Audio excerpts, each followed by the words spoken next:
ما تكلمي مريم تيجي تقعد معانا.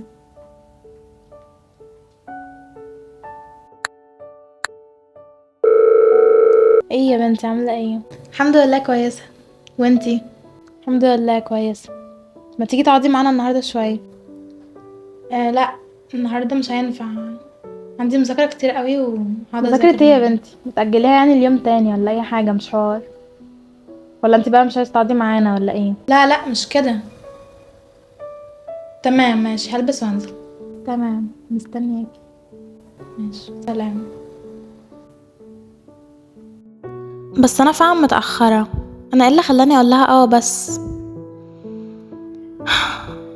هو هي برضو يعني كان لازم تتحايل عليا.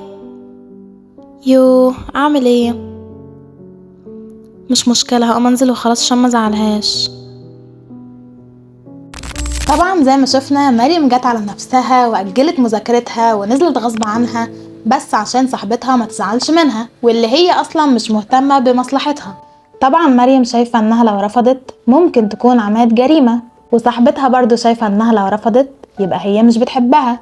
والموضوع ده بنقابله في مجتمعنا، لان للأسف بعض الناس بتنتهك خصوصية وحدود الآخرين من غير ما يفهموا ان دي خصوصية. احنا عايزين دلوقتي مريم ما تجيش على نفسها وترفض بأدب. تعالوا نشوف هتعمل ايه. ما تيجي تقعدي معانا النهاردة شوية؟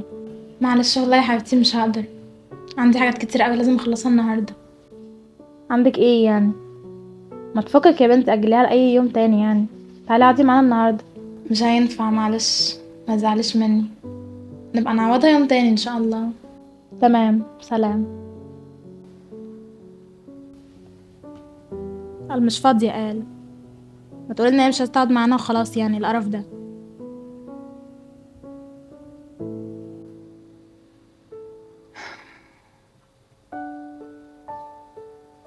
طبعا دلوقتي انتوا شايفين انها زعلت صاحبتها، بس للأسف صاحبتها مش فاهمة يعني ايه خصوصية.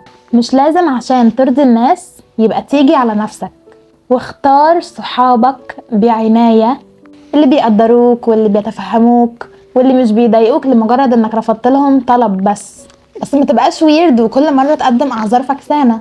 لو مش عايز تنزل معاهم قول لهم برضو وخليك صريح، ما تضحكش على نفسك وعلى غيرك، عشان محدش هيخسر غيرك.